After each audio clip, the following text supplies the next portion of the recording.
Star Trek, the 2009 movie. Very good, very good. And yours truly is not a fan of science fiction in particular. Yes, there are brilliant works there. Motion pictures, books. Let's just mention 2001: A Space Odyssey. Stanley Kubrick adapting Arthur C. Clarke's book. Doctor Strangelove. How I learned to stop boring and up and down. The Planet of the Apes. Up to a point. I mean, if they make 27 Planet of the Ape adaptations, will lose interest. We is a book. That's what it's called. A book that I liked.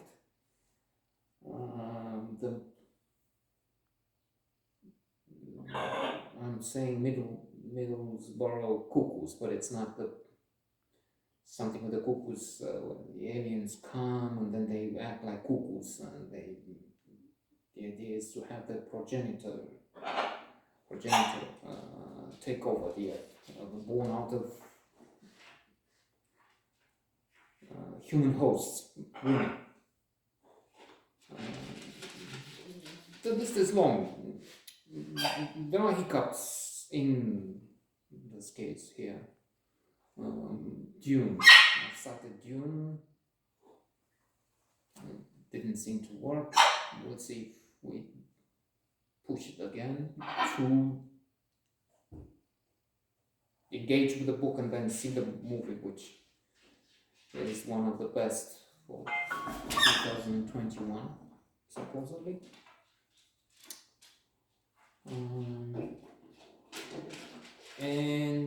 Well, let's finish this list. Short, as it happens. But there's more. There's more even here. I just don't have the ability to think also of a few others. That one with the spaceship. No, there are a few I liked. I mean, maybe I'm not crazy. I will not put them in the best 50, 20. Still, Limitless. Bradley Cooper, Robert De Niro. I like the idea. And there's a fascination for AI. Let's just say a few words about this. James Kirk, Chris Pine, yes. Solid, good. You know, Nimoy, the legend, fans. Spock, the Romulans, black holes, and then the spectacular birth, which is there at the beginning of the junior, the death of the senior. Some confrontations, some amusement, gets to know Zoe Saldana Uhura. Yes. I'm more fascinated though about AI.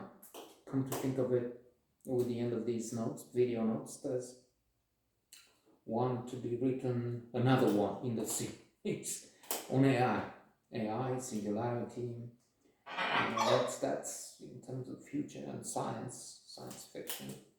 As yet, how it will affect. I mean, like now with Putin, the Ukraine. Let me, by the way, briefly say we have Russia destroying the environment, attacking, aggressive, only wood here, fortunately, and Ukraine, blue and gold versus red,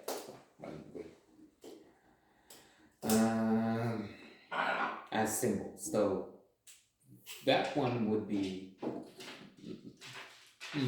nicer, gentler, and this one is more Russian, if you will, more Putinesque. So AI, how will that? I mean, in The Economist, there was this thing, article in Science and Technology, not recently, maybe a few years ago, in which they were arguing that future conflicts will not be taking place on the ground for real. Why? Because AI will be so powerful, so sophisticated, let's say, especially after singularity, when AI will have surpassed everything humanity knows, has created. And I keep joking and deluding myself with the idea that nobody's, well, few people watch this, and most or all are just maybe laughing at it. I don't know. But then AI in the future will take everything, including this, in a fraction of a fraction of a second, but there it is. So that AI will be able to take everything in and give the result of the would-be battles and say, this is the winner, this is the outcome, and why fight with,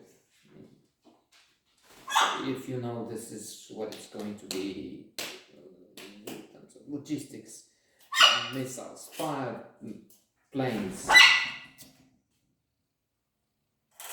confronting each other. And then in politics, in administration, yes, humans want to have a say, and there's the massive fear. Elon Musk, I think, is against,